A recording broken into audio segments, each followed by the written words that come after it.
ఈనాటి సందేశానికి ఆధారముగా దేవుడు మనకిచ్చిన వాక్యము యెషయా గ్రంథం 51వ అధ్యాయం 2వ వాక్యం. మీ తండ్రి అయిన అబ్రహాము సంగతి ఆలోచించుడి, మిమ్మును కనిన శారాను ఆలోచించుడి. అతడు ఒంటరై ఉండగా నేను అతని పిలిచి తిని అతనిని ఆశీర్వదించి అతన్ని పెక్కుమంది ఎగునట్లు చేసి తిని. మీ తండ్రి అయిన అబ్రహాము సంగతి ఆలోచించుడి. అబ్రహాము ఇజ్రాయేలుకు మాత్రమే తండ్రి కాదు, యేసయ్యను విశ్వసిస్తున్న ప్రతి ఒక్కరికి అతను తండ్రిగా ఉన్నాడు. నమ్మిన వారికందరికీ తండ్రి ఎవరు? అబ్రహాము. సో అబ్రహాముని గురించి ఆలోచించమని, అతని సంగతి ఆలోచించమని దేవుడు మనకి హితవు పలుకుతున్నాడు. అబ్రహాము గురించి మనము ధ్యానించడానికి గత వారమే మొదలు పెట్టాం. అబ్రహాము జీవితాన్ని ఎందుకు చదవాలి అని అంటే, దేవుడు అబ్రహాముని పిలిచి ఆ పిలుపుకు అతను స్పందించి హారాను నుండి అతడు కనానుకు బయలుదేరినప్పుడు అతని వయసు ఎంత? 75 సంవత్సరములు. అతడు చనిపోయినప్పుడు, అబ్రహాము చనిపోయినప్పుడు అప్పుడు అతని వయసు ఎంత? 175 సంవత్సరములు. అనగా 100 సంవత్సరాలు నిండు 100 ఏళ్ళు అబ్రహాము దేవుని విశ్వసించి దేవునితో నడిచాడు. అబ్రహాం యొక్క విశ్వాస జీవితానికి ఎన్నేండ్లు? 100 ఏండ్లు. 100 years ఫెయిత్ ఆయనది, 100 సంవత్సరాల విశ్వాసం.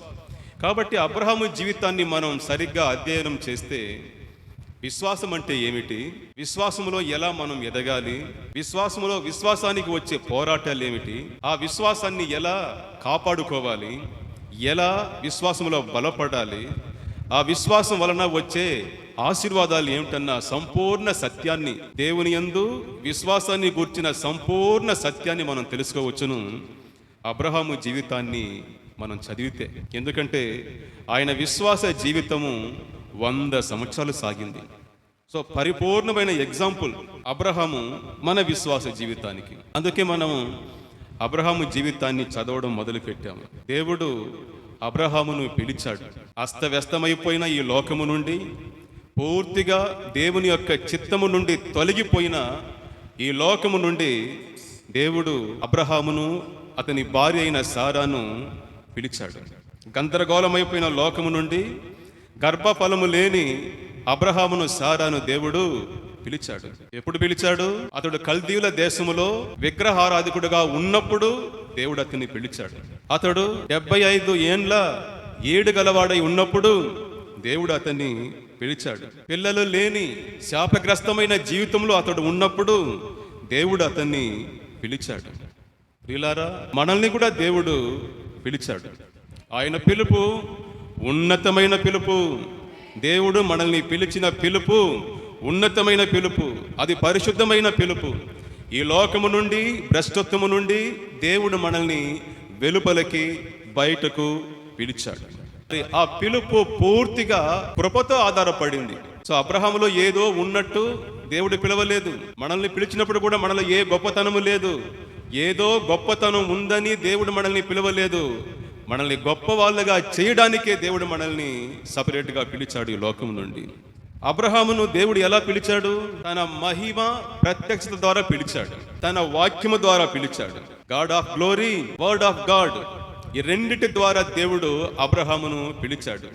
దేవుని మహిమకు మరియు దేవుని వాక్యానికి ప్రాతినిధ్యం వహించేది మన ప్రభువైన యేసుక్రీస్తు. ఆయనే దేవుని మహిమ యొక్క ప్రత్యక్షత, ఆయనే దేవుని మహిమ స్వరూపము, ఆయనే దేవుని వాక్యము.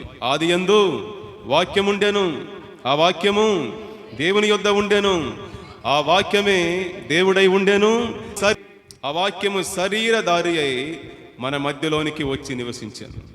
సో యేసే దేవుని వాక్యము, యేసే దేవుని ఈ మహిమ, ఈ వాక్యము మనల్ని ఎలా సంధించింది? సువార్త ద్వారా దేవుడు తన మహిమను, తన యొక్క వాక్యమును, రక్షణ సందేశమును మనలో బయలుపరిచాడు. ఏమిటి ఆ సువార్త? యేసు మన కొరకు, మన పాపముల కొరకు కల్వరి శిలువలో మరణించి సమాధి చేయబడి 3వ రోజు మృత్యుంజయుడిగా తిరిగి లేచెను. ఆయనే మనకు రక్షకుడు, ఆయనే మన ప్రభువు అన్న సందేశమే ఆ సువార్త. సో ఆ మహిమ సువార్త ద్వారా మనందరం కూడా రక్షింపబడ్డాం. దేవుడు ఎందుకు పిలిచాడు అబ్రహామును గాని మనల్ని గాని? దేవుడు ఎందుకు పిలిచాడు? తన మహిమను, తన కృపను ఈ లోకానికి ప్రత్యక్షపరచడానికి. రెండవది, ఈ సర్వలోక మానవాళిని ఆశీర్వదించడానికి. అబ్రహాము ద్వారా దేవుడు ఈ భూమి మీద ఉన్న సమస్త జనులను ఆశీర్వదించాడు. ఎలా? అబ్రహాముకు దేవుడు ఒక సంతానం ఇచ్చాడు. ఆ సంతానము పేరు యేసుక్రీస్తు. ఆ సంతానం వలనే ఈరోజు భూలోకంలో ఉన్న ప్రతి మనిషి దీవించబడుతున్నాడు. హల్లెలూయా. సో అబ్రహామును దేవుడు పిలిచేటప్పుడే చెప్పాడు, నా మాట నమ్మి నేను నిన్ను పిలుస్తున్నాను, నేను చెప్పిన చోటుకు వెళ్ళు, నీ సొంత దేశాన్ని నీ సొంత ప్రజలను విడిచి నేను చూపించే దేశమునకు వెళ్ళు, నేను నిన్ను ఆశీర్వదిస్తాను, నిన్ను కాపాడుతాను, నిన్ను గొప్ప చేస్తాను, నిన్ను ఆశీర్వాదంగా ఉంచుతాను, నీ ద్వారా ఈ భూమిలో ఉన్న సమస్త జనులు దీవించబడతారని అతనికి వాగ్దానం చేసి పిలిచాడు. సో ఈ లోకానికి దీవెనకరంగా ఉండేటట్లు దేవుడు అబ్రహాముని పిలిచాడు. అంత మాత్రమే కాదు, విశ్వాసానికి ఒక మాదిరిగా ఉండునట్లు దేవుడు అబ్రహామును సారాను పిలవడము జరిగింది. మనల్ని కూడా దేవుడు పిలిచాడు, రక్షించాడు. దేనికి? మనం ప్రత్యేకంగా ఉండుటకు. మనం ప్రత్యేకమైన ప్రజలు. ఎలా? దేవుని చేత మనం పిలువబడ్డాము. దేవుని చేత మనం పిలువబడిన ప్రజలు. మనం స్పెషల్, మనం ప్రత్యేకమైన వారు. ఆ ప్రత్యేకమైన జీవితాన్ని జీవించడానికి దేవుడు మనల్ని పిలిచాడు. అంత మాత్రమే కాదు, ఆశీర్వాదమునకు వారసులకు దేవుడు మనల్ని పిలిచాడు. ఈ లోకానికి తన మహిమను, తన గొప్పతనాన్ని చాటుటకు దేవుడు మనల్ని పిలిచాడు. అంధకారము నుండి ఆశ్చర్యమైన వెలుగులోనికి దేవుడు మనల్ని పిలిచాడు. దేనికి? ఆయనకు సాక్షిగా జీవించడానికి. ఆయన మహిమకు, ఆయన ప్రేమకు, ఆయన గొప్పతనానికి మనము సాక్షిగా ఈ భూమి మీద జీవించడానికి దేవుడు మనల్ని భ్రష్టత్వపు లోకము నుండి పిలిచాడు. ఇక్కడ ప్రధానమైన లేక ప్రాముఖ్యమైన సత్యం ఏమిటంటే, అబ్రహాము దేవుని పిలుపునకు లోబడ్డాడు. అబ్రహాము సారా దేవుని పిలుపునకు లోబడ్డారు. వారిద్దరి యొక్క విధేయత వలన ఈరోజు మనందరం దీవించబడుతున్నాం. ఆ రోజు వారు కానీ దేవుని మాటకు విధేయత చూపించకుండా పోయి ఉన్నట్లయితే ఈరోజు మనం ఎక్కడ ఉండి ఉంటామో. వారు దేవుని మాటకు విధేయత చూపి లోబడడం వలన ఈ లోకానికి బైబిల్ వచ్చింది, రక్షణ వచ్చింది. ఆ ఇద్దరు దేవుని మాటకు లోబడ్డారు. ఈరోజు మనమంతా కూడా దీవించబడుతూ ఉన్నాము. హల్లెలూయా. సో అంతవరకు మనము గత వారంలో ధ్యానించుకున్నాం. ఇప్పుడు అక్కడి నుండి కొనసాగుతాం. అబ్రహాము దేవుని పిలుపునకు లోబడి ఆయన విశ్వసించి హారాను నుండి బయలుదేరి కనానుకు వచ్చి చేరుకున్నాడు. చూడండి, ఆదికాండము 12వ అధ్యాయము 5-6. కనాను దేశమునకు వచ్చి దేవుడు ఎక్కడికి పొమ్మన్నాడో అక్కడికి వారు వచ్చి చేరుకున్నారు. ఎందుకు వచ్చాడు అబ్రహాము? దేవుని నమ్మాడు. బైబిల్ అంటుంది హెబ్రీయులకు 11:8, అబ్రహాము విశ్వాసం వలన దేవుని పిలుపునకు లోబడి కనానుకు వచ్చి తన తొలి అడుగును పెడుతున్నాడు. విశ్వాస ప్రయాణములో అబ్రహాము తన తొలి అడుగును సరిగ్గా పెట్టాడు. ఎలా? తను ఏ దేశానికి వెళ్తున్నాడో ఆ దేశం గురించి ఏమీ తెలియదు. అక్కడ ఎక్కడ ఉండాలనో తెలియదు. అక్కడ నుండి ఎలా ప్రయాణం చేయాలనో తెలియదు. ఏమీ తెలియదు. కానీ దేవుని నమ్మాడు, ఆయన మాటను నమ్మాడు కాబట్టి బయలుదేరి కనానుకు వచ్చి చేరుకున్నాడు. సో తొలి అడుగును అబ్రహాము సరిగ్గా పెట్టాడు. మనం ముందుగానే చెప్పుకున్నాం, నమ్మిన వారికి అందరికీ అబ్రహాము తండ్రి. కానీ ఎప్పుడైతే అబ్రహాము విశ్వాసములో పసి పిల్లవాడు, 75వ సంవత్సరములో అబ్రహాము విశ్వాసములో పసి పిల్లవాడుగా, పసివాడుగా తన తొలి అడుగును పెడుతున్నాడు. కానీ అది సరైన అడుగు. తొలి అడుగు ఎప్పుడు కూడా గొప్ప అడుగులు కావు, కానీ అది సరైన అడుగుగా ఉండాలి. అబ్రహాము యొక్క తొలి అడుగు తప్పటడుగులే, అది తప్పటడుగులే, కానీ తప్పుటడుగులు మాత్రము కాదు. అతడు సరిగ్గా దేవుని విశ్వసించాడు. సరిగ్గా దేవుని విశ్వసించి దేవుడు చెప్పిన చోటికి సరిగ్గా వచ్చి చేరుకున్నాడు. అతని విశ్వాసపు యొక్క తొలి అడుగు సరిగ్గా పడింది. ప్రారంభం సరిగ్గా ఉంటే ముగింపు కూడా సరిగ్గా ఉంటుంది కదా. ఒక పనిని కానీ మనం సరిగ్గా ప్రారంభిస్తే, కరెక్ట్గా ప్రారంభిస్తే ముగింపు కూడా సరిగ్గా ఉంటుంది. ప్రియులారా, విశ్వాసములో మన తొలి అడుగును మనం సరిగ్గా పెట్టి ప్రారంభించాలి. క్రైస్తవ ప్రయాణములో మన విశ్వాసపు తొలి అడుగులు కల్వరి సిలువ కొండ నుండి మొదలవ్వాలి. ఎక్కడి నుండి? కల్వరి సిలువ కొండ నుండి మొదలవ్వాలి. అదే సరైన విశ్వాసం. మన విశ్వాసం యొక్క జన్మస్థలం కల్వరి సిలువ కొండ. మన విశ్వాసం యొక్క జన్మస్థలం ఏది? కల్వరి సిలువ కొండ. ఎవరి విశ్వాసం అయితే కల్వరి సిలువ కొండలో పుట్టిందో వారి విశ్వాసము ఎన్నటికీ కదలదు. ఈరోజు ఎంతో మంది యేసయ్యను నమ్ముకొని వచ్చి మళ్ళీ వెనుకడుగు వేసేశారు, దూరంగా వెళ్ళిపోయారు, దారి తప్పిపోయారు. కారణమేమి? వారి విశ్వాసము కల్వరి కొండలో పుట్టలేదు, అది ఎక్కడెక్కడ హాస్పిటల్లో పుట్టింది. చాలా మంది దేవుడు అద్భుతాలు చేస్తాడు, ఆయన నమ్ముకుంటే అద్భుతం జరుగుతుంది, కార్యం జరుగుతుంది, ఈ రోగాలు పోతాది, మనం అనుకున్నది సాధించవచ్చు అనే ఈ శారీరక సంబంధమైన అవసరాల నిమిత్తమై దేవుని నమ్ముచున్నారు. ఆ నమ్మకాలు నిలవదు. గాలి కొట్టేటప్పుడు, కష్టాలు, శ్రమలు, శోధనలు గాలి కొట్టేటప్పుడు అది పడిపోతుంది, గాలి కొట్టుకొని పోతుంది. ఎవరి విశ్వాసమైతే కల్వరి కొండ మీద పుట్టిందో ఆ విశ్వాసము కదలదు, ఎన్నటికీ కదలదు. అనగా యేసుక్రీస్తు నా రక్షకుడని తన పాపాన్ని ఒప్పుకొని పశ్చాత్తాపపడి యేసే నాకు రక్షకుడని, ఆయనే నాకు ప్రభువని ఎవరైతే తన రక్షణ కోసం యేసయ్యను నమ్ముకుంటూ వస్తారో వారు జీవితంలో ఎటువంటి పరిస్థితిలోనైనా నమ్మకంగా ఉంటారు, విశ్వాసంలో బలంగా ఉంటారు. అలా కాకుండా దేనికోసమో వచ్చిన వాళ్ళకి దేవుడు అద్భుతాలు చెయ్యడు. దేనికోసమో వచ్చిన వాళ్ళు నిలబడరు, దేవుని కోసం వచ్చిన వాళ్ళే నిలబడుతారు. సో మన విశ్వాసం యొక్క తొలి అడుగులు ఎక్కడి నుండి స్టార్ట్ అవ్వాలి? కల్వరి కొండ నుండి స్టార్ట్ అవ్వాలి. ఒక వ్యక్తి యేసయ్యను దేనికి నమ్ముకోవాలి? ప్రధానంగా పాపము నుండి విమోచన కొరకు. ఎందుకంటే ఆయన వచ్చిందే దాని కొరకే, రక్షణ కొరకే ఆయన వచ్చాడు. ఆయన కల్వరి సిలువలో మరణించింది దేని కొరకు? మన రక్షణ కొరకే. పాపము నుండి మనం రక్షించడం కొరకే యేసు వచ్చాడు. యేసు అన్న పేరుకి అర్థమే రక్షకుడు.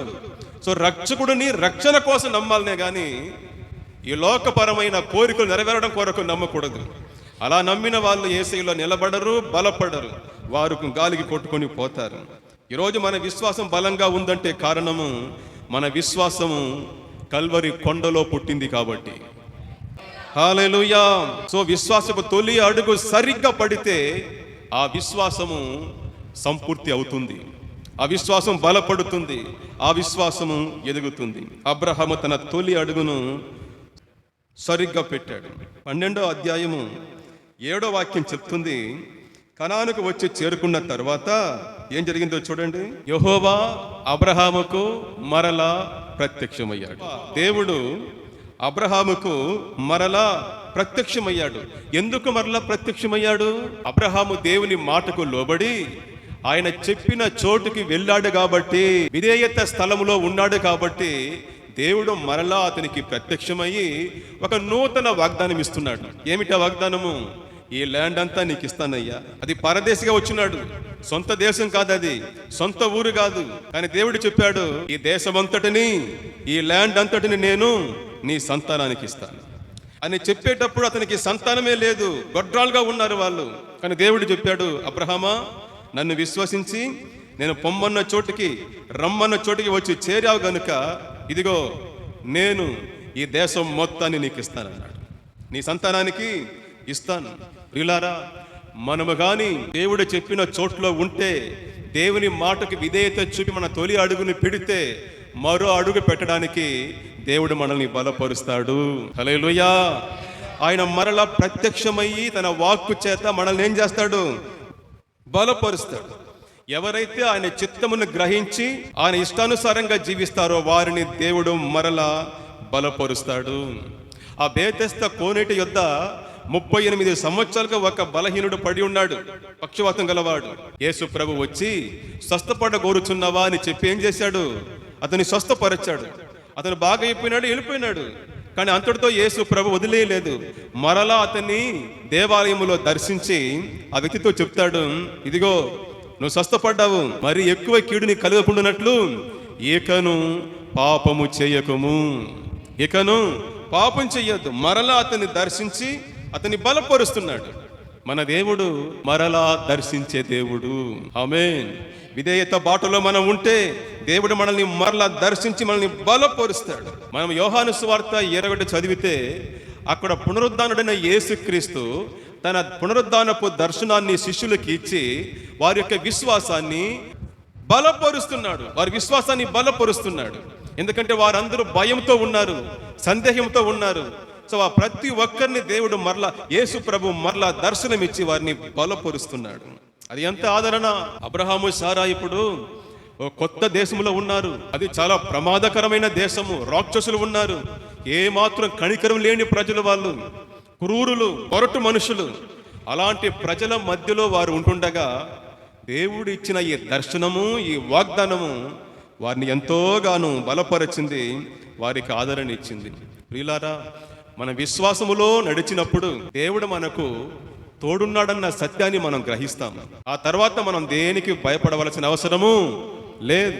ఆయన మనల్ని ఎడబాయడు, చెయ్యి విడువడు. కాబట్టి దేవుడు నాకు తోడై ఉన్నాడు, నేను దేనికి భయపడను అని మనం ధైర్యంగా చెప్పగలగాలి. దేవుడు నన్ను కూడా తన సేవకు పిలిచాడు. పిలిచిన తరువాత తొలి అడుగు పెట్టాను, కానీ ఇంకా కాస్త భయము, బెదురు నాలో ఉన్నది.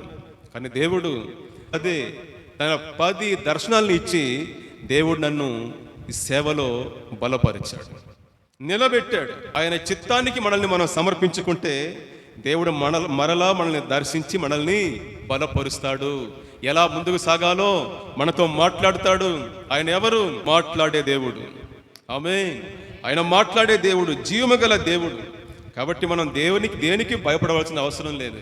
ఆయన చిత్తములో ఉంటే చాలు. The safest place in the world, the will of God. ఈ ప్రపంచములో అతి సురక్షితమైన స్థలం ఏది? దేవుని చిత్తములో ఉండడం. అబ్రహాము సారా ఎప్పుడు దేవుని చిత్తములోనికి వచ్చేశారు, ఇక అక్కడ నుండి వారి జీవితం మొత్తాన్ని నడిపించే బాధ్యతను దేవుడు తీసుకున్నాడు. నా జీవితాన్ని తీసుకున్నాడు, మీ జీవితాన్ని తీసుకుంటాడు. దేనికి భయపడకండి, భవిష్యత్తును తలంచుకొని బాధపడకండి. ఒకటి మాత్రం నిర్ధారణ చేసుకోండి, దేవుని చిత్తంలో మనం ఉన్నామా, దేవుడు చెప్పిన చోట్ల మనం జీవిస్తున్నామా అనేదాన్ని మాత్రం కన్ఫర్మ్ చేసుకోండి. ఆ తర్వాత మీ జీవితం మొత్తాన్ని ప్రభు చూసుకుంటాడు. హల్లెలూయా. ఆ తర్వాత మనం చూస్తే అబ్రహాము జీవితాన్ని, అబ్రహాము జీవితంలో 2 ప్రాముఖ్యమైన విషయాలు ఉందండి. చూడండి, 7వ వాక్యం చదవండి. యెహోవా అబ్రహామునకు ప్రత్యక్షమై నీ సంతానమునకు ఈ దేశం ఇచ్చిదనని చెప్పగా అతడు తనకు ప్రత్యక్షమైన యెహోవాకు ఒక బలిపీఠము కట్టెను. చెప్పండి, ఏం కట్టాడు? బలిపీఠం కట్టాడు. రెండవది 8వ వాక్యం చూడండి. అక్కడ నుండి అతడు బయలుదేరి బేతేలునకు తూర్పునున్న కొండకు చేరి పడమటనున్న బేతేలునకును తూర్పునకున్న హాయికి మధ్యను గుడారము వేసి. 2 విషయాలు అబ్రహాము యొక్క విశ్వాస జీవితంలో 2 ప్రాముఖ్యమైన విషయాలు ఉందమ్మా. ఏమిటది? ఒకటి గుడారము, మరొకటి బలిపీఠం. చెప్పండి, గుడారము, బలిపీఠం. అతడు ఎక్కడికి పోయినా, గొప్ప ధనవంతుడే, అతడు ఎక్కడికి పోయినా కనానులో ఇల్లు కట్టుకునేవాడు కాదు, గుడారం వేసుకునేవాడు, టెంట్ వేసుకుంటాడు అంతే. ఇంకోటి బలిపీఠం కడతాడు. అబ్రహాం యొక్క విశ్వాస జీవితానికి ఐడెంటిఫికేషన్ 2, ఒకటి గుడారము, మరొకటి బలిపీఠము. గుడారం అంటే నేను ఈ లోకానికి చెందని పరదేశి, యాత్రికుడు అని అర్థం. బలిపీఠము సత్యవంతుడైన జీవమగల దేవుని ఆరాధించే పరలోక పౌరుడను అనే దాన్ని గుర్తించింది ఆ బలిపీఠం. గుడారము, బలిపీఠము. మనము అబ్రహాం యొక్క జీవితం గుండా వెళితే అతడు ఎక్కడికి వెళ్ళినా గుడారం వేసుకుంటాడు, బలిపీఠం కట్టుకుంటాడు. ఈ గుడారము, బలిపీఠము దేన్ని సూచిస్తుంది? నేను ఈ లోకానికి చెందిన వాడను కాదు, నేను పరలోక పౌరుడను, నేను పరలోక వాసిని. ప్రియులారా, మనం కూడా గుడారంలోనే నివసించాలి. దీనికి ఆత్మీయ సంబంధమైన అర్థం ఉంది. ఆ గుడారం మనకి చెప్పే సత్యం ఏమిటంటే, వాక్యం చెప్తుంది, మనము ఈ లోక సంబంధులము కాదు అన్న మనస్తత్వములో జీవించాలి. మన మనసు ఎప్పుడు గుడారంలో ఉండాలి. మీ శరీరం మిద్దింట్లో ఉన్నప్పటికీ మీ మనసు ఎప్పుడు ఎక్కడ ఉండాలి? గుడారంలో ఉండాలి. అంటే అర్థం ఏమిటి? నేను ఈ లోకానికి చెందిన వాడను కాదు, నేను ఈ లోక సంబంధిని కాదు, నేను ఈ లోకానికి పరదేశిని, యాత్రికుడను. ఈ లోకం నాకు సొంతం కాదు. నా సొంత దేశం ఏది? పరలోకము. 1 పేతురు 2:11 అంటుంది, మనము ఈ లోకంలో పరదేశులము, యాత్రికులము. ఫిలిప్పీయులకు 3:20 అంటుంది, చదవండి. ఫిలిప్పీయులకు 3:20 ఇలా చెప్తుంది, మన పౌర స్థితి ఎక్కడుంది? పరలోకంలో ఉంది. అయ్యా, అమ్మా, మనది సొంత ఊరు ఈ లోకం కాదు, మన సొంత ఊరు పరలోకము. దేవుడు మన సొంత ఊరు దేవుడు.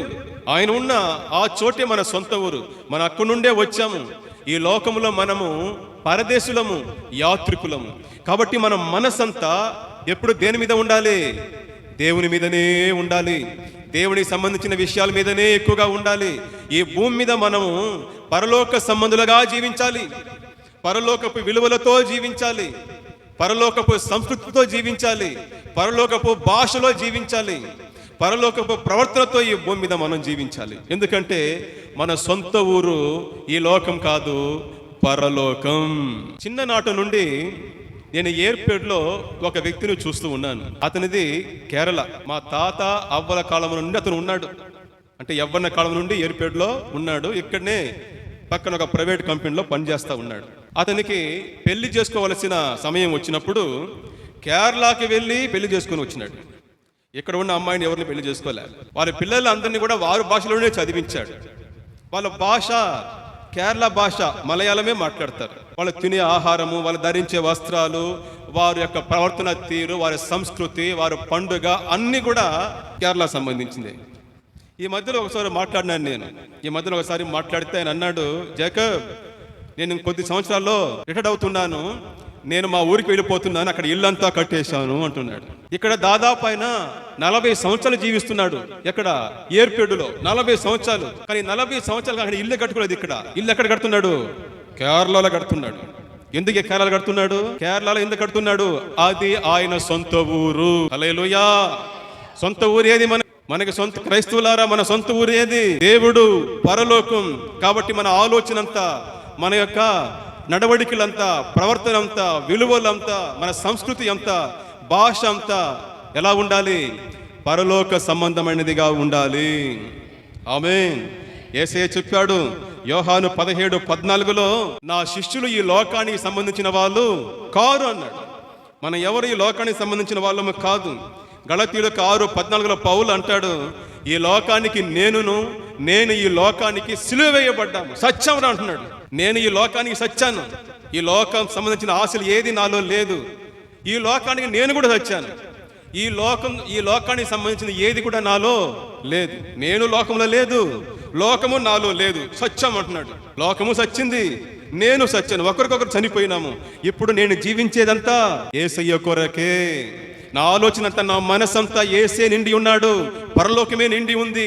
ఎందుకంటే నా సొంత ఊరు ఈ లోకం కాదు, దేవుడు, పరలోకం. ఒకసారి అమెరికా అధ్యక్షుడు రూజ్వెల్ట్ అనే అమెరికా అధ్యక్షుడు ఆఫ్రికాకు రాజకీయ ప్రయాణంగా వెళ్ళి కొద్ది రోజుల తర్వాత ఆ ప్రయాణం ముగించుకొని తిరిగి న్యూయార్క్ వచ్చాడు. అతడు ఓడ రేవుకు రాగానే అతనికి స్వాగతం పలకడానికి అధికారుల బృందం ప్రభుత్వం నుండి ఎక్కువగా తరలి వచ్చారు. రిపోర్టర్లు, ఫోటోగ్రాఫర్లని వచ్చి అనేక పూల గుత్తెలు ఇచ్చి మేళ తాళాలతో అతన్ని ఆహ్వానిస్తున్నారు. అదే ఓడలో ఆఫ్రికాకు వెళ్ళి అనేక సంవత్సరాలు దేవుని సేవ చేసిన, దేవుని సేవ కోసం తమ జీవితాన్నే దారబోసుకున్న ఒక దంపతులు భార్యాభర్త అదే ఓడలో వచ్చి దిగారు. ఆ సేవకుడు ఈ అధ్యక్షుడుకు ఇవ్వబడిన ఆ స్వాగతాన్ని, ఆహ్వానమంతా చూశాడు. అతని మనసులో ఒక బాధ, ఒక నిరుత్సాహం. రూముకి వెళ్ళిన తర్వాత కూడా అతని మనస్సు, అతని ముఖం వాడిపోయి ఉంది. వాళ్ళ భార్య అడిగింది, ఏమిటండి అదోలా ఉన్నారు, ఏమైందని అడిగినప్పుడు అతను చెప్పాడు, మనం వచ్చిన అదే ఓడలోనే అధ్యక్షుడు వచ్చాడు, కానీ అతనికి మాత్రము గొప్ప స్వాగతం లభించింది. కానీ మనము అనేక సంవత్సరాలుగా దేవుని సేవలో మన జీవితాన్ని దారబోసుకొని తిరిగి మన ఊరికి వచ్చినప్పుడు మనల్ని ఆహ్వానించడానికి ఒక్కరు కూడా లేరే, మనకు స్వాగతం పలకడానికి ఒక్క పురుగు లేదని చెప్పి అతడు బాధపడినప్పుడు వాళ్ళ భార్య మెల్లగా అతని తడుముతో అనిందంట, honey, we're not yet home అనిందంట. నాకు అర్థం ఏమిటంటే, ప్రియుడా, మనము ఇంకా మన సొంత ఇంటికి చేరుకోలేదు, మనం ఇంకా మన సొంత ఊరికి రాలేదు. ఈ న్యూయార్క్ మన సొంత ఊరు కాదు, ఈ లోకం మనకు సొంత ఊరు కాదు. మన సొంత ఊరు ఏది? పరలోకం. దేవుడే మన నివాస స్థలం. అక్కడికి వెళ్ళినప్పుడు చూడ మనకు గొప్ప స్వాగతం ఉంటుంది. దేవుడు తన దూతల పరివారముతో, పరిశుద్ధుల పరివారముతో వచ్చి మనల్ని ఆహ్వానిస్తాడు. నువ్వు దేనికి బాధపడుతున్నావు? ఈ ఊరు మన సొంత ఊరు కాదు, మన సొంత ఊరు పరలోకం అంటున్నాడు. పరలోకం అని చెప్పిందట. ఎంత నిజం, ఎంత సత్యం అది. 2 పేతురు 1వ అధ్యాయము 10:11 అంటుంది, దేవుడు మిమ్మల్ని ఉన్నతమైన పిలుపుతో పిలిచాడు. ఆ పిలుపుకి మీరు నమ్మకంగా జీవిస్తే మీరు యేసయ్య దగ్గరకు వచ్చేటప్పుడు మీకు ఆహ్వానము సమృద్ధిగా దొరుకును. పరలోకంలో మీకు ఆహ్వానము సమృద్ధిగా దొరుకును. ఈ లోకములో లోక సంబంధిగా కాకుండా దేవుని సంబంధిగా జీవించి మనం పరలోకం వెళ్ళినప్పుడు యేసు క్రీస్తు తన మహామహిమతో వచ్చి మనల్ని పరలోకానికి ఆహ్వానిస్తాడు, స్వాగతం పలుకుతాడు. అది ఎంత గొప్పగా ఉంటుంది. దేవుడు వచ్చి మనకు స్వాగతం పలికితే అది ఎంత గౌరవం, అది ఎంత ఘనత. ప్రియులారా, అమెరికా అధ్యక్షులకే దొరకని గౌరవం, స్వాగత మర్యాదలు మన కొరకు కాసుకొని ఉంది. చప్పట్లు కొట్టి దేవుని మహిమపరుస్తాం. సో బాడీ ఇక్కడ, మనసంతా అక్కడ. ఆమేన్. ఇక్కడ బాడీ, అక్కడ మనసు. ఎక్కడ? పరలోకంలో మనసు పెట్టి భూమి మీద జీవించాలి మనం. ఎందుకంటే మనము ఈ లోకానికి సంబంధించిన వాళ్ళు కాదు, పరలోకానికి సంబంధించిన వాళ్ళు. అందుకే యేసయ్య చెప్పాడు మత్తయి సువార్త 6వ అధ్యాయము 19 నుండి 21లో, ఈ భూమి మీద మీ కొరకు ధనమును కూర్చుకొనొద్దు, అది నాశనం అయిపోతుంది, మిమ్మల్ని నాశనం చేసేస్తుంది. ఈ భూమి మీద ధనమును కూర్చుకొనవద్దు. ఏం చెప్పాడు ఆయన? పరలోకములో మీ కొరకు ధనమును చేర్చి పెట్టండి. మీ ధనం ఎక్కడ ఉండునో అక్కడే మీ మనస్సు ఉంటుంది. కాబట్టి మీ ధనమంతా కూడా పరలోకంలో చేర్చి పెట్టండి. అర్థం ఏమిటంటే, ఈ భూమి మీద దేవుడు మీకు ఇచ్చిన ఆశీర్వాదాలని దేవుని మహిమ కొరకు వాడండి, దేవుని రాజ్యం కొరకు ఖర్చు పెట్టండి. అప్పుడు పరలోకములో మీ అకౌంట్లో ధనం చేరుతుంది. కేరళ అతను ఇక్కడికి వచ్చి సంపాదించి ఏం చేశాడు? తన సొంత ఊర్లో ల్యాండ్ కొనుక్కున్నాడు, తన సొంత అకౌంట్ మెయింటైన్ చేస్తున్నాడు. ఇక్కడ శాలరీ రావడం ఆయన అకౌంట్కి ట్రాన్స్ఫర్ చేసాడు. ప్రియులారా, మనకి ఇక్కడ దొరికే ప్రతి దాన్ని మనం పరలోకానికి ట్రాన్స్ఫర్ చేసేయాలి. మనమే పెట్టుకుంటే నాశనం అయిపోతారు, జాగ్రత్త. మనుషుల యొక్క మైండ్ అంతా కూడా దేని మీద ఉంది? ఎక్కువగా డబ్బు, ధనం, ఇంకా సంపాదించాలి, ఇంకొక బంగ్లా కట్టుకోవాలి, ఇది చెయ్యాలి, అది చెయ్యాలి, డబ్బు మీదనే, ధనం మీదనే. అయితే వాళ్ళకి అర్థం కాని విషయం, ఆ డబ్బు ఒకరోజు నిలబడదు, వాళ్ళు నిలబడరు, నాశనం అయిపోతారు. మనసు ఎక్కడ ఉండాలి? మైండ్ ఎక్కడ ఉండాలి? పరలోకంలో ఉండాలి. పరలోకానికి సంబంధించిన వారిగా మనం ఈ భూమి మీద జీవించాలి. మనం ఎప్పుడు గుడారంలో ఉండాలి, ఎప్పుడు బలిపీఠం కడతా ఉండాలి. దీన్ని మర్చిపోకూడదు. అబ్రహాము తాను ఈ లోకము నుండి వేరు చేయబడి ప్రభువుకు అంకితం చేయబడ్డాడని గుడారం ద్వారా, బలిపీఠం ద్వారా ఆనాటి లోకానికి సాక్ష్యం ఇచ్చాడు. మనం కూడా ఈ లోకానికి సాక్ష్యం ఇవ్వాలి. ఏమని? మేము ఈ లోకానికి సంబంధించిన వాళ్ళము కాదు, మేము పరలోక పౌరులము.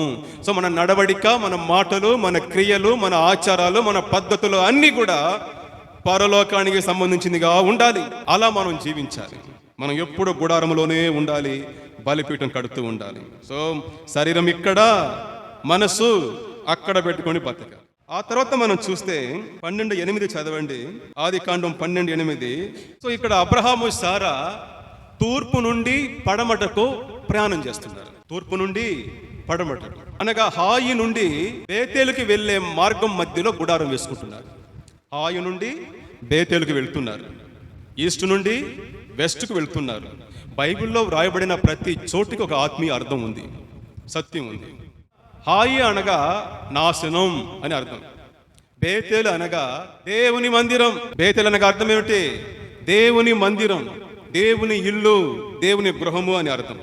సో అలంకారంగా చెప్పాలంటే అబ్రహాము, సారా నాశనకరమైన పట్టణము నుండి దేవుని పరలోక గృహం వైపు ప్రయాణం చేస్తున్నారు. నాశనకరమైన పట్టణము నుండి దేవుని మందిరమైన పరలోకం వైపు ప్రయాణం చేస్తూ ఉన్నారు. ప్రియులారా, విశ్వాసమైన మనము శిథిలమైపోయినా లేక చెడిపోయినా ఈ లోకానికి వీపు చూపించి దేవుని పరలోక గృహం వైపు ముఖం పెట్టి ముందుకు సాగాలి.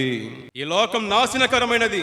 సో ఆ లోకము నుండి మనము ఏం చేస్తున్నాం? ఇప్పుడు పరలోక గృహం వైపు, దేవుడు నివసిస్తున్న పరలోక గృహం వైపు మనము ప్రయాణం చేస్తున్నాం. కాబట్టి మన వీపును లోకానికి చూపించాలి, మన ముఖాన్ని దేవుని వైపు పెట్టి ముందుకెళ్ళాలి. బైబిల్ అంటుంది సామెతలు 4:18, పట్ట పగల వరకు వేకువ అంతకంతకు తేజరిల్లునట్లు నీతిమంతుడును అంతకంతకు తేజరిల్లును. అనగా ఉదయించిన సూర్యుడు తూర్పున ఉదయించిన సూర్యుడు కొద్ది కొద్దిగా తన యొక్క ప్రకాశాన్ని అధికం చేసుకుంటూ పట్ట పగలైనప్పుడు మెట్ట మధ్యాహ్నం అయినప్పుడు ఎంత కాంతిగా కనిపిస్తాడో, నీతిమంతులు ఆ విధంగా ఈ లోకము నుండి కొద్ది కొద్దిగా విడిపోయి ఆత్మీయ జీవితంలో ఎదుగుతూ విశ్వాస జీవితంలో ఫలిస్తూ పట్ట పగలు ప్రకాశించే సూర్యుని వలె మనం ప్రకాశించాలి ఈ లోకంలో.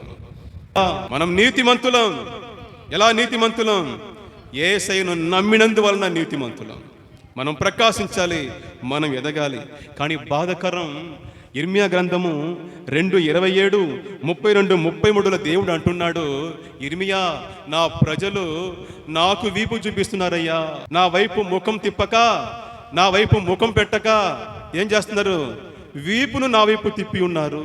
అనగా దేవునికి వీపు చూపించి ఈ లోకం వైపు ముఖం పెట్టి జీవిస్తూ ఉన్నారు.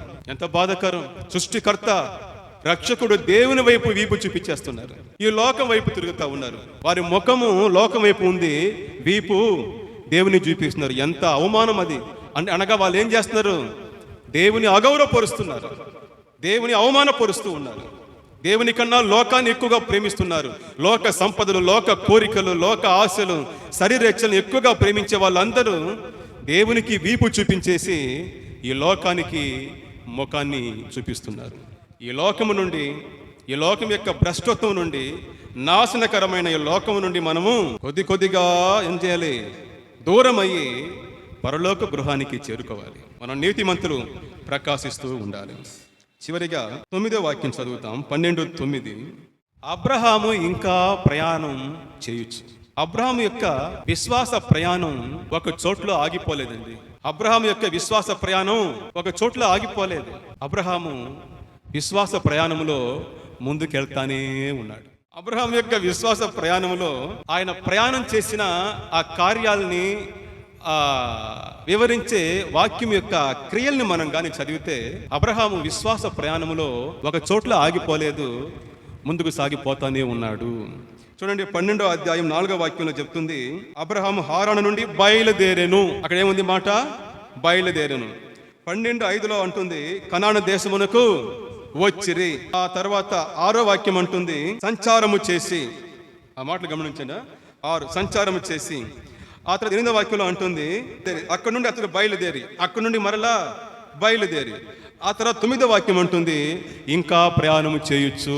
అనగా అతడు ఎక్కడ కూడా ఆగిపోలేదు, ప్రయాణం చేస్తూనే ఉన్నాడు. ఈ చోటు మనకు బాగుంది, ఇక్కడ మనకు కంఫర్టబుల్గా ఉంది, ఇక్కడే ఉండిపోతామని అబ్రహాము ఒక చోట్ల ఉండిపోలేదు. అతడు విశ్వాస ప్రయాణాన్ని కొనసాగిస్తూనే ఉన్నాడు. ఇంగ్లీష్లో అంటారు, comfortable Christianity is opposite the life of faith. సుఖవంతమైన క్రైస్తవ్యం విశ్వాస జీవితానికి విరుద్ధమైనది. ఈ చోట మనకు బాగుంది, ఇక్కడనే ఆగిపోతాం, ఇక్కడ అన్ని మనకు పుష్కలంగా ఉందనేసి విశ్వాస ప్రయాణములో ఒకే ఒక చోట్ల మనం ఆగిపోకూడదు. తొలి అడుగు వేసిన అదే స్థలములో అబ్రహాము ఆగిపోలేదు. అతడు విశ్వాసములో క్రమక్రమంగా ఎదుగుతూ ఉన్నాడు. ఎందుకంటే మనం ఈ లోకానికి యాత్రికులం, పరదేశులం. మన గురించి, మన దేవుని గురించి మనం పూర్తిగా తెలుసుకోవాలంటే మనం కొత్త ప్రదేశాలకు వెళ్ళాలి, కొత్త పరిస్థితులను మనం ఎదుర్కోవాలి. అప్పుడే మన విశ్వాసము ఎదుగుతుంది. హెబ్రీయులకు 6:1 అంటుంది, చదువుదాం. కాబట్టి నిర్జీవ క్రియలను విడిచి మారు మనస్సు పొందుటయు, దేవుని యందలి విశ్వాసమును, బాప్తిసములను గుర్చిన బోధయు, హస్త నిక్షేపణమును, మృతుల పునరుద్ధానమును, నిత్యమైన తీర్పును అను పునాది మరలా వేయక, క్రీస్తును గూర్చిన మూలోపదేశం మాని సంపూర్ణుల మగుటకు సాగిపోదము. అయ్యా, సంపూర్ణుల మగుటకు సాగిపోదాం. మనం ఇంకా ఎంతో దూరం పయనించాలి విశ్వాసంలో. మనం ఇంకా క్రైస్తవ జీవితంలో చాలా ఎదగాలి. కాబట్టి మనం ఒకే చోట్ల ఆగిపోకూడదు, ముందుకు సాగిపోతూ ఉండాలి. ఎందుకంటే మనం ఎదగాలి. మీ పిల్లవాడిని బడిలో చేర్పించారు, 1వ క్లాస్లోనే కూర్చోన్నాడు 3 సంవత్సరాలు. సంతోషపడతారా? ఆహా, నా పిల్లవాడు ఎంత మంచోడబ్బా, పెట్టిన చోట్ల అట్నే ఉన్నాడు, ఉన్న చోట్ల అట్నే ఉన్నాడు అనేసి సంతోషపడతారా? మంచోడే పిల్లోడేమో, ఏ తప్పుడు కార్యం చేయడు, చెప్పిన మాట అంతా వింటాడు, కానీ 1వ తరగతిలోనే ఉన్నాడు. సంతోషపడతారా? మీ ఆశ ఏమిటి? తండ్రిగా, తల్లిగా మీ ఆశ ఏమిటి? మన బిడ్డ ఈ తరగతులకు ఎదగాలి. పై తరగతులు పోయే కొద్దీ జ్ఞానం కూడా ఎక్కువ అవుతుంది, నేర్చుకునే విషయాలు కూడా ఎక్కువ అవుతుంది. కాబట్టి గొప్ప స్థానానికి వెళ్తాడు. మన అడుగులు ముందుకు వేసే కొద్దీ మన విశ్వాసం కూడా బలపడుతూ ఉంటుంది. విశ్వాస జీవితంలో మన తొలి అడుగు నుండి మనం మొదలుపెట్టి మన అడుగులో బలపడాలి. విశ్వాసం మనం బలవంతులు అవ్వాలి, పరిపూర్ణులు అవ్వాలని దేవునికి కూడా కోరిక ఉంది. క్రైస్తవ జీవితంలో బలం మీద బలం పొందుకోవాలంటే విశ్వాసము నుండి విశ్వాసానికి మనం వెళ్ళాలని రోమీయులకు 1:17 అంటుంది. విశ్వాసంలో మనం ఏం చేయాలి? ఎదగాలి, ముందుకు సాగిపోవాలి. ఒకప్పుడు మనకి విశ్వాసం లేదు, ఆ తర్వాత దేవుని మాట వలన విశ్వాసం వచ్చింది. అక్కడనే ఆగిపోకూడదు. ఆ కొద్దిపాటి విశ్వాసము గ్రేట్ ఫెయిత్ గా మారాలి, గొప్ప విశ్వాసంగా మారాలి. ఆ గొప్ప విశ్వాసము పరిపూర్ణ విశ్వాసం అవ్వాలి. No faith, little faith, great faith, perfect faith. Faith fullness in faith అంటారు. అవిశ్వాసము, విశ్వాసము, గొప్ప విశ్వాసము, పరిపూర్ణ విశ్వాసం. ఈ విశ్వాసములో ఏ స్థాయిలో మనం ఎదుగుతూ ముందుకు సాగిపోవాలి. కానీ చాలా మంది విశ్వాసులు ఆ తొలి అడుగు వేశారే 20 సంవత్సరాలకు ముందు, 30 సంవత్సరాలకు ముందు, ఇంకా అక్కడనే ఉన్నారు. ఆ రోజు కష్టాలు వచ్చినా భయపడినారు, ఈ రోజు కష్టాలు వచ్చినా భయపడుతున్నారు. ఆ రోజు శ్రమలు వచ్చినా సనిగేవారు, ఈ రోజు శ్రమలు వచ్చినా సనగతా ఉన్నవారు. ఆ రోజు ఆ 2 మొక్కల ప్రార్థనే, ఈ రోజు ఆ 2 మొక్కల ప్రార్థనే. 2 మొక్క అంతే ప్రార్థన అంటే. ఆ రోజు దేవుడు అద్భుతం చేస్తాడా అని చూస్తా ఉన్నారు, ఈ రోజు వారు అద్భుతం చేస్తాడా అని చూస్తా ఉన్నారు. నేను ఆ రోజు దేవుడు అద్భుతం చేస్తాడా అని చూస్తా ఉన్నాను, ఈ రోజు నేను అద్భుతం చేసేవాడిగా మారినాను. అర్థమైందా? ఆ రోజు దేవుడు నాకు అద్భుతం చేస్తాడా అని ఎదురు చూశాను, స్టార్టింగ్ స్టేజ్ అది. ఇప్పుడు నా స్టేజ్ ఏమంటే, రండ్రా యేసే నేను అద్భుతం చేస్తాను మీకు అంటున్నాను. విశ్వాసంలో ఎదగడం అంటే ఇది. ఆమేన్. అప్పుడు వచ్చి అయ్యగారు ప్రార్థన చేయండి, ఇప్పుడు వచ్చి కూడా అదే ప్రార్థన చేయండి. ప్రార్థన కంటే ఇతరుల మీద ఆధారపడడమే. అప్పుడు అదే విశ్వాసం, ఇప్పుడు అదే విశ్వాసం. అంటే అర్థం ఏమిటి? విశ్వాసంలో వారు ఎదగనే లేదు. అక్కడ పుట్టారు అంత ముండి విశ్వాసం, కుంటి విశ్వాసం. కాళ్ళు బెనికింది, అవిటి కాళ్ళు నడవనే లేదు. అడుగు పెట్టారు, కింద పడ్డారు, దెబ్బ తగిలింది, అట్ని కూర్చునేసినారు. అక్కడి నుండి జేసీ పెట్టి లేపుతున్నాను, క్రేన్ పెట్టి లేపుతున్నాను, ఎన్ని పెట్టి లేపినా లేవడం లేదు. అంతే. నువ్వు శోధించకు, నన్ను లేపకు, లేవని నేను అన్నట్టుగానే ఉన్నారు. అప్పుడు బైబిల్ చదవమంటే తడబడడం, ఇప్పుడు బైబిల్ చదవమన్నా తడపడమే. ఎదగానే లేదు విశ్వాసంలో. దేవుని గురించి అప్పుడు తెలుసుకునేది ఆ 4 ముక్కలే, ఇప్పుడు కూడా వారికి తెలిసింది ఆ 4 ముక్కలే. ఏమిటి? పరిశుద్ధుడా, ప్రభువా, నాయనా, స్తోత్రం. అంతే. దాని మీద ఎన్నో ఉంది దేవుని గురించిన విషయాలు, సత్యాలు. అదంతా మనకెందుకు? అది ఎవరికో. ఇంత పెద్ద బైబిల్ ఉంటే వాళ్ళకి 4 వాక్యాలు తెలుస్తుంది. ఇంత పెద్ద బైబిల్ ఇన్ని వాక్యాలు ఉంటే 4 వాక్యాలు సరిపెట్టుకునేసి ఇది చాలరా మన జీవితానికి కూర్చొని ఉన్నారు. ఈ కుంటి విశ్వాసులతో ఏమీ యేసేకి ప్రయోజనం లేదు. అబ్రహాము విశ్వాసములో ఒక చోట్లో ఆగిపోలేదు. ఆ తొలి అడుగు బలపడింది. విశ్వాస ప్రయాణములో, విశ్వాస జీవితంలో అతడు ఎదుగుతూనే ఉన్నాడు, బలపడ్డాడు, ముందుకు సాగిపోయాడు. అబ్రహాము ఇప్పుడు దేవుడు చెప్పిన చోటుకి వచ్చి చేరుకున్నాడు. దేవుడు చెప్పిన చోట్లో ఉన్నాడు. ఆయన అపాయింట్మెంట్ చేసిన చోట్లో, స్థానంలో అబ్రహాము ఉన్నాడు. ఆయన చెప్పిందన్నీ చేస్తా ఉన్నాడు. ఆయన పొమ్మంటే పోతా ఉన్నాడు, రమ్మంటే వస్తా ఉన్నాడు. ఇక్కడికి పో, అక్కడికి పో అని దేవుడు అతనికి ఆలోచన ఇస్తున్నాడు. అతను వెళ్తూ ఉన్నాడు. అయితే అంతటితో అంతా అయిపోలేదు. అసలు మ్యాటర్ ఇకనే ఉంది. This is not end, it is beginning. అది ముగింపు కాదు, ప్రారంభం మాత్రమే. దేవునికి లోబడ్డ ఆ జీవితంలో ఉన్నప్పుడు కూడా, విధేయత స్థానంలో మనం ఉన్నప్పుడు కూడా మనకు శోధనలు, పరీక్షలు వస్తూ ఉంటాయి. దేనికి తెలుసా? మనల్ని నాశనం చేయడానికి కాదు, మన విశ్వాసాన్ని బలపరచడానికి. విశ్వాస జీవితంలో కష్టాలు, శ్రమలు ఎదుర్కొనే కొద్దీ మన విశ్వాసం బలపడుతుంది. 10th నుండి ఇంటర్కి వెళ్ళాలంటే పరీక్షను ఎదుర్కోవాలి. పరీక్ష లేకుండా ప్రమోషన్ లేదు. 10th నుండి ఇంటర్కి వెళ్ళాలంటే పరీక్షను ఎదుర్కోవాలి. విశ్వాసం నుండి మనం అధిక విశ్వాసానికి వెళ్ళాలంటే శోధనలు, కష్టాలు, శ్రమలను మనము ఎదుర్కోవాలి. కానీ భయపడకండి. విశ్వాసము అబ్రహామును బయటకు తీసుకుని వచ్చింది. ఎక్కడి నుండి? హారాను నుండి. విశ్వాసము అబ్రహామును హారాను నుండి బయటకు తీసుకుని వచ్చింది. విశ్వాసము అబ్రహామును కనానులోనికి ప్రవేశింపజేసింది. విశ్వాసము అబ్రహామును కనానులో ముందుకు నడిపిస్తా ఉంది. అంత విశ్వాసమే. మరో మాటలో చెప్పాలంటే, మన విశ్వాస ప్రయాణములో మనల్ని బయటికి తీసుకొని వచ్చి లోపలికి నడిపించి ముందుకు రప్పించిన ఆ ప్రభువే మనల్ని విశ్వాసములో, విశ్వాస జీవితంలో గట్టెక్కిస్తాడు కూడా. హెబ్రీయులకు 12, 1:2 అంటుంది, ఇంత గొప్ప సాక్షి సమూహము మేఘము వలె మనలను ఆవరించి ఉన్నందున మనము కూడా ప్రతి భారమును సులువుగా చిక్కులు పెట్టు పాపమును విడిచిపెట్టి విశ్వాసమునకు కర్తయు దానిని కొనసాగించు వాడునైన యేసు వైపు చూచుచు మన ఎదుట ఉంచబడిన పందెములో ఓపికతో పరిగెత్తెదము. హల్లెలూయా. మన విశ్వాసానికి కర్త ఎవరు? యేసుక్రీస్తు. ఆయనే తన మాట ద్వారా, తన మహిమ ద్వారా మనలో విశ్వాసాన్ని స్టార్ట్ చేశాడు. ఆ విశ్వాసాన్ని సంపూర్తి చేస్తాడు ఆయనే. దాన్ని కొనసాగించేవాడు కూడా ఆయనే, సంపూర్తి చేస్తాడు. అబ్రహాము విశ్వాసములో పసివాడుగా కనానులో ప్రవేశించాడు. అబ్రహాము విశ్వాసములో వీరుడుగా ఇస్సాకును కన్నాడు. అబ్రహాము విశ్వాసపు తండ్రిగా తన ఒక్కగానొక్క కుమారుడిని దేవుని కొరకు బలి ఇవ్వడానికి కూడా సిద్ధపడ్డాడు. అబ్రహాము హారాను నుండి కనానుకు వచ్చేటప్పుడు విశ్వాసములో పసివాడు. దేవుని మాట నమ్మి 25 సంవత్సరాల తరువాత దేవుడు అతన్ని పిలిచింది 75వ ఏటలో. ఆ తర్వాత 25 సంవత్సరాల తర్వాతనే దేవుడు ఇస్సాకునిచ్చాడు. అంతవరకు విశ్వాసంలో అది నిలిచి ఉన్నాడు, స్థిరంగా ఉన్నాడు. సో అబ్రహాము ఇస్సాకును కన్నప్పుడు అతని విశ్వాసములో వీరుడు. ఆ ఒక్కగానొక్క కుమారుణ్ణి దేవుని మాట కోసం బలి ఇవ్వడానికి కూడా అతను తెగించినప్పుడు విశ్వాసములో మనకందరికి తండ్రి అయ్యాడు. ఆ తొలి అడుగును ప్రారంభించిన అబ్రహాము ఇప్పుడు మనకందరికి విశ్వాసపు తండ్రి అయ్యాడు. ఆమేన్. ప్రియులారా, మన విశ్వాస జీవితాన్ని ఒక్కసారి పరిశీలించుకుందాం. మన విశ్వాసంలో ఉన్న లోపాన్ని సరి చేసుకుందాం. అబ్రహాం యొక్క విశ్వాస జీవితంతో మన విశ్వాస జీవితాన్ని పోల్చి చూడండి. అబ్రహాము దేవుని ఎలా విశ్వసించాడు, మనం ఎలా విశ్వసిస్తున్నాము? ఆ విశ్వాసంలో అబ్రహాము ఎలా ఎదిగాడు, మనం ఎలా ఎదుగుతున్నాము? అబ్రహాం వచ్చిన పరీక్షలు ఏమిటి, సవాళ్ళు ఏమిటి, శోధనలు ఏమిటి? మనకు వచ్చిన శోధనల్లో మనం ఎలా ఉన్నాము?